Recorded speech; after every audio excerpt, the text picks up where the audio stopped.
K&OT tonight, it's Grave Mood Rings, brought to you by the old cat that in the evening sits in the attic window and with its opal eyes looks at the moon. The cat is so clever that he can speak some human words. Listen carefully to what he says, for it is important. Our dark ambition was unthinkable, they said. Well, unimaginable might be a better word, but we did imagine it, and then some. For where many great viscounts stopped, we pressed on. Where many ceased to unlock the secrets of the infinite, we found the skeleton key. After all, what is success but a succession of failures? Others' losses were our gain. In the quest for forbidden knowledge, there is no room for revulsion. The drawbridge to truth, no matter how dark the moat, no matter how unnerving the creaking, must be crossed in order to reach the castle metaphor. V-Man Frankenstein reached that metaphor like nobody before him. Yet still, some think him mad. Why should they? Simple-minded village people are deprived of vision, a vision of tomorrow's improbable perfect world. V-Man left behind far more than a monster. He left a legacy worth following and building upon. The night in question, we were going to see the completion of the Frankensteinian legacy. But not just V-Man's alone, oh no. For to base the entirety of our effort on one deranged scientist's work alone would be simple imitation. Our task at hand required the compound knowledge of all the great and misunderstood luminaries of yore. Frankenstein, Faust, Moreau, Jekyll, Alhazred, Dracula. Such names should live on in eternity, celebrated in every rumpus room, studied in every school, and immortalized in bronze in every village green.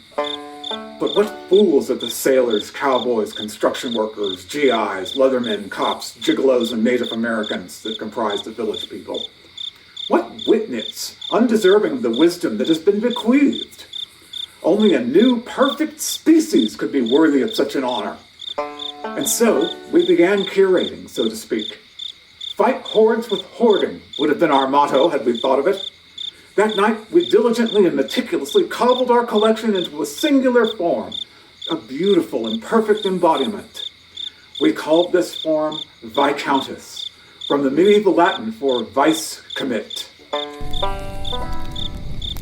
The noble woman prostrate before me was formed of tissues from Moreau's vivisected creatures and the V-Man's monster, the scientific eurekas of Jekyll, the skeletons in Faust's closet, and the alchemies of Alhazred's cookbook. Might she have the beating heart of a werewolf or blood extracted from Dracula himself? We mustn't reveal all of our secrets. But verily, here was a viscountess to rule all the village people, even the occasional athlete, admiral, and nondescript members, and knock them off the charts, or at least keep them off the top 40. But we had to act quickly, for the banging from down below grew louder and louder. The mob's macho shouts, vulgar and primitive, were within earshot. Soon, we knew, soon they would breach our opening.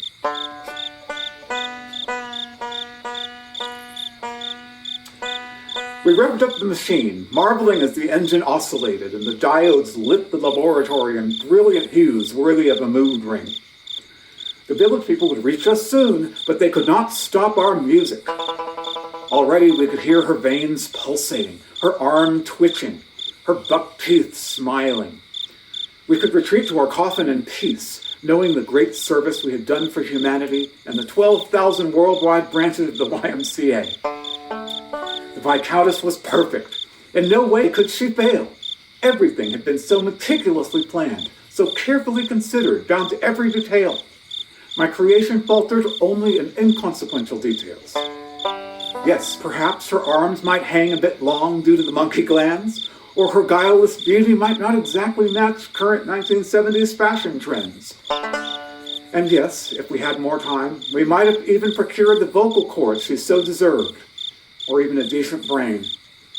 Golden voices, of course, are scarce, as are decent brains.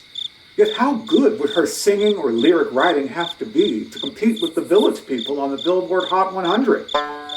Well, it turned out her talents would have to at least match Rod Stewart and Do You Think I'm Sexy to take over the top position.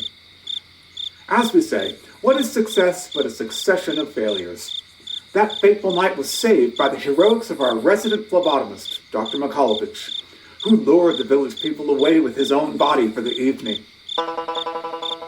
Meanwhile, there's always the possibility of a comeback album. We're now reinventing the Viscountess's career, which involves the transplantation of all but her moon ring finger.